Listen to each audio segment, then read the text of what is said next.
Hello everyone, welcome back to my channel. So today I wanted to show you my top 5 favorite books of all time. So I talk about a lot of books on this channel, and I talk about a lot of books that I really do enjoy or give 5 stars. But I haven't actually broken down the best of the best, the ones that have been around with me for the longest, some of them are newer favorites. As you can see, I'm in a slightly different corner of my room this time just to change it up. But without further ado, let's get into the top 5 favorite books of mine. So these are in a particular order. I am going to be going from my 5th favorite to my 1st favorite. So my 5th favorite book is a book that I have read. I think I've read it twice at this point, but I read it for the first time in 2019. It was the Prince Award winner, and it is The Poet X by Elizabeth Acevedo. So besides 2020, when we weren't actually in the library during the time that The Prince was released, we usually have presentations for the Prince Award, the Caldecott Award, and the Newbery Award. So this one I ended up having to present on along with my coworker.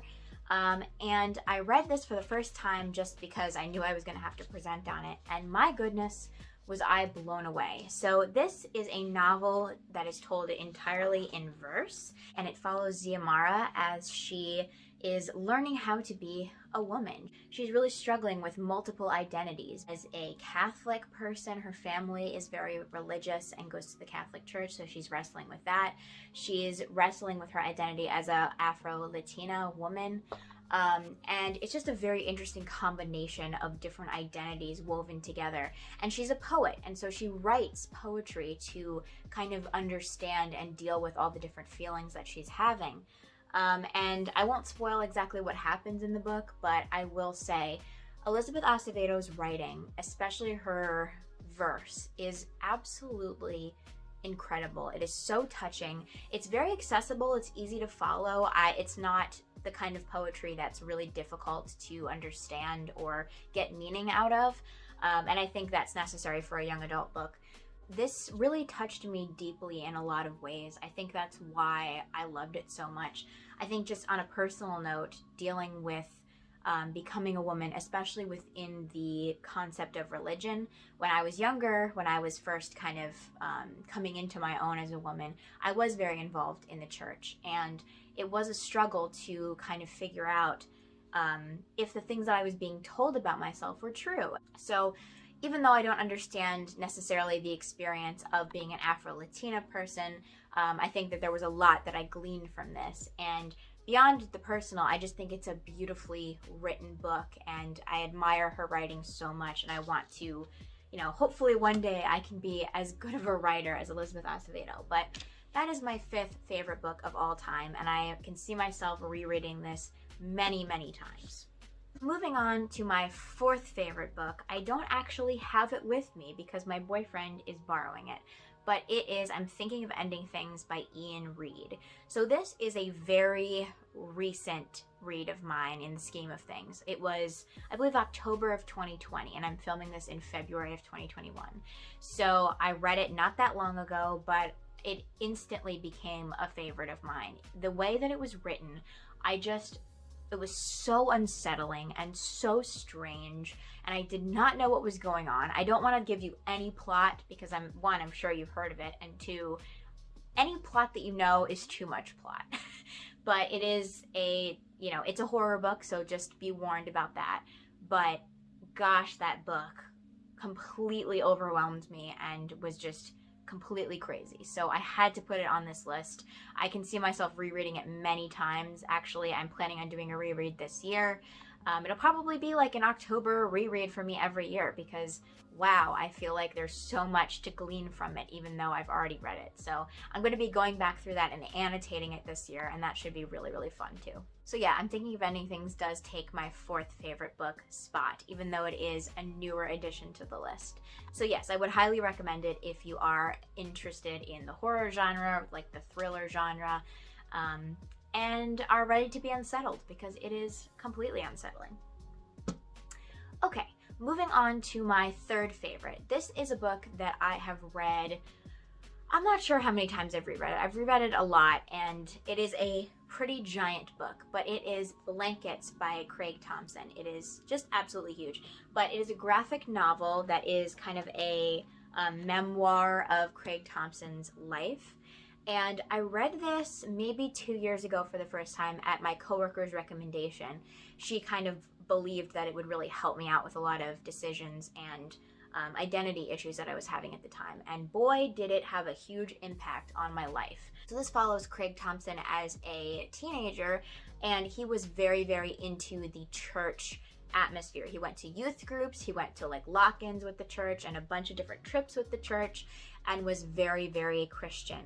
And it talks about his childhood, his family life, and then eventually he meets this girl at a Christian event and starts to kind of question whether or not he needs to stick to the rules that he's been told about himself with Christianity, whether or not his sexuality and feeling attracted to someone is wrong. It's a very intense read. It does deal with a lot of childhood traumas.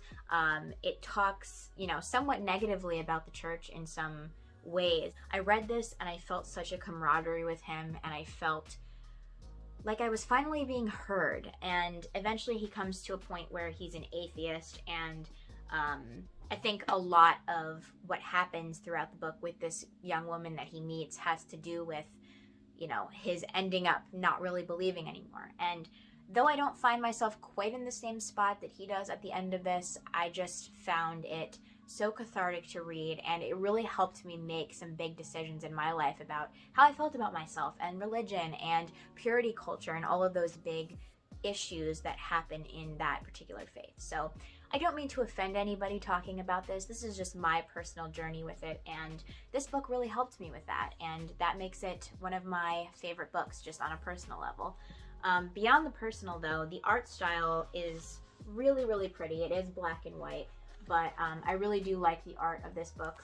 I think more than anything, it is like the thematic elements of this that make it so important to me. But just from a literary perspective, I know so many people, my friend included, who don't have the personal connection with it, but also just absolutely think that it's a beautiful book. So I would very much recommend this if you can deal with those kind of themes and you won't, be offended by those kind of discussions of the church. If not, maybe not.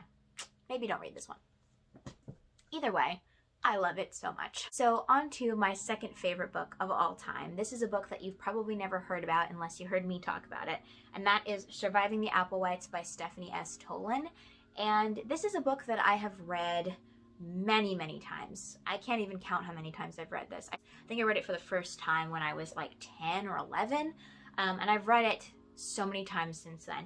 It follows a character named Jake Semple, who is kind of a problematic kid. Instead of going to juvie, his last option is to live with the Applewhite family, which is this very odd homeschool family who lives on this huge plot of land. So there's kind of this back and forth of perspectives of Jake, who's trying to figure out how to live with these people, and then E.D. Applewhite, who's one of the daughters of the Applewhite family, and her perspective on Jake. This book had such a huge impact on me as a kid because I was homeschooled my whole life, and I felt like I finally had that representation of someone who was homeschooled, and it pretty accurately does represent the homeschool community at large, I think. They have a lot of weird opinions, and they act very strange a lot of the times, and this doesn't necessarily put them in a negative light, but it also puts it in a realistic light, that sometimes there are issues in terms of homeschoolers, sometimes they're odd, but sometimes they're really awesome, and they create really, really cool environments and can kind of explore what they're interested in. So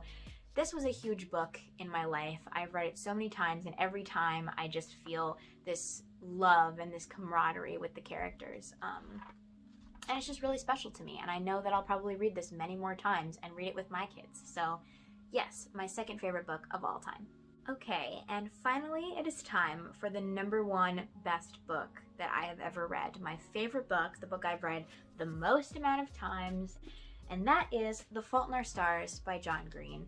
I'm not even going to go into what this is about. I know that everyone knows about this book, but it has such a special place in my heart. And it's kind of funny because for a long time I felt embarrassed to talk about this book because I know that it is so synonymous with like early young adult literature and that kind of like juvenile perspective on literature. And I've read so many great capital L literature novels and authors at this point that it feels mildly embarrassing that I can't point to one of those as my favorite book of all time. But you know what? I'm just gonna embrace it.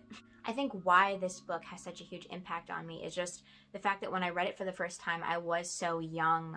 And then over the years, I've continued to reread it, and I get something new out of it every time. And I think that's really why it is a lasting favorite of mine, is that every single time I read it, I get a new perspective, especially because when I read it for the first time, I was significantly younger than Hazel. Hazel is 17, and now I'm significantly older than Hazel. So I've gotten that full kind of perspective of seeing her as kind of a grown-up and then realizing that she's still, you know, a young kid. And that's such an interesting dynamic to read later on and see how childish she really seems when you have gone beyond the point of being a teenager. But the way that her and Gus speak in this book is so much fun. There's so many quotes that I have with my mom, especially because she's read this book with me many times.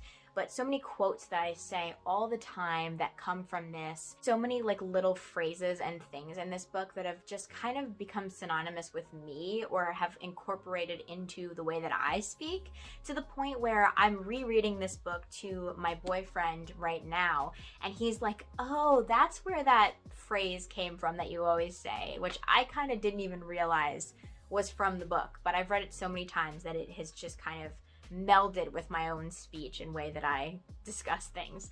So that is my number one favorite book, even though it's not the capital L literary, you know, novel. But I do think that the reason that I love it personally has to do so much with all of those aspects rather than it's a relationship and they fall in love and one person dies. Because that itself is just kind of whatever, you know?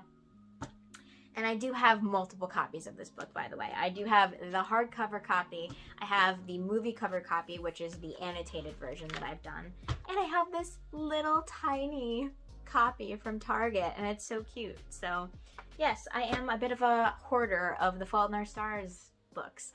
So those are my top 5 favorite books of all time. I hope that you enjoyed this video. If you have read any of these books, I'd love to know what you think of them in the comments below, and I'll see you next time. Bye.